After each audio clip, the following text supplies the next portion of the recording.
Pag ang lalaki naman ang malungkot, kapag ang lalaki ang gustong umiyak, sa tingin niyo po, sinong kanyang pupuntahan? Sinong kanyang mapagsasabihan? Kanino bubuksan ng lalaki ang kanyang kahinaan? Sino ang pwedeng iyakan ng isang lalaki? Di po ba? Wala.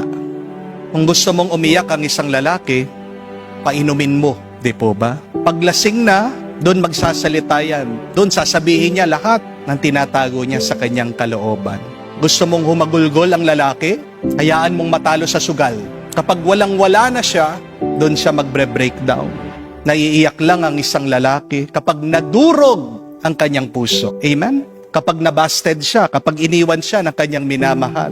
Kasi kadalasan, hindi ganon kadali para sa mga lalaki na maipakita nila ang kanilang lungkot. Bakit? Kasi pinalaki po kaming dapat malakas, matatag, at ang pag-iyak ay isang tanda ng kahinaan. Baka sabihan siya na lampas siya, nakakahiya siya. Ang malungkot na kwento, kapag ang lalaki ang may pinagdadaanan, wala siyang ibang mapagsasabihan. Kung sasabihin ng lalaki ang kanyang problema sa kanyang asawa, minsan aawayin pa siya. Pagsasabihan siya ng misis niya. Ayaw din naman sabihin ng lalaki o ng ama ang kanyang problema sa kanyang mga anak kasi ayaw niyang mag-alala sila. Kung iiyak ang lalaki sa kanyang mga kabarkada, kukutsain siya, pagtatawanan siya. Kaya nga madalas anong ginagawa ng mga lalaki kapag malungkot sila? Kinikimkim na lang, tinatago na lang ang kanilang sakit ng loob. Pero delikado po yan kasi ano man ang iyong tinatago, nangangasim. Bitterness starts when you hide the truth. Kaya nga po, mayroong mga lalaki na toxic, buwisit, masungit, bugnot, kasi po, hindi nila mailabas yung dapat nilang ilabas. Mapanganib po ang nagtatago ng problema. Kasi sasabog ka. At kapag sumabog ka, masasaktan ka at makakasakit ka. Amen? Hindi po nakakapagtaka bakit karamihan sa mga adik ay lalaki. May adik sa sugal, sa droga, sa alak, sa pornografiya. Kasi ginagawang outlet ng lalaki ang kasalanan para mailabas niya yung tinatago niyang lungkot at pighati. Sa pamamagitan ng kasalanan na ilalabas ng lalaki yung kanyang frustration, yung kanyang depression, yung kanyang disappointment.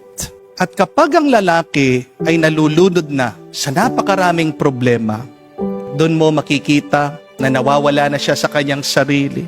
Siya'y nakakapagpasya na hindi matino ang kanyang pag-iisip. At ang malungkot na kwento, meron pa mga iba, nagpapakamatay na lang.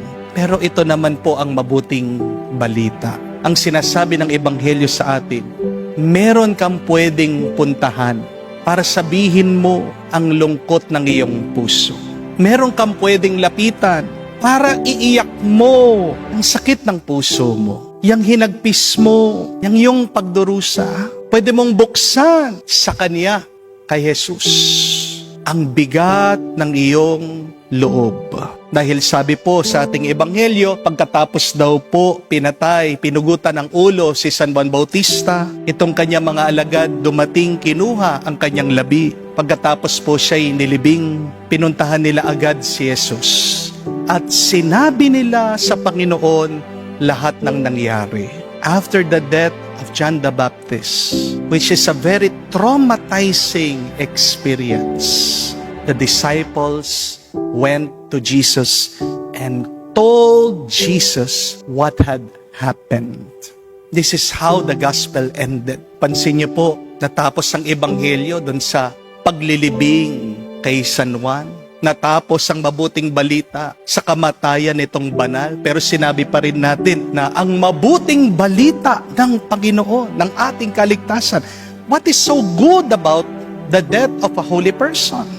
Dahil hindi naman po natapos lang sa kamatayan yung kwento.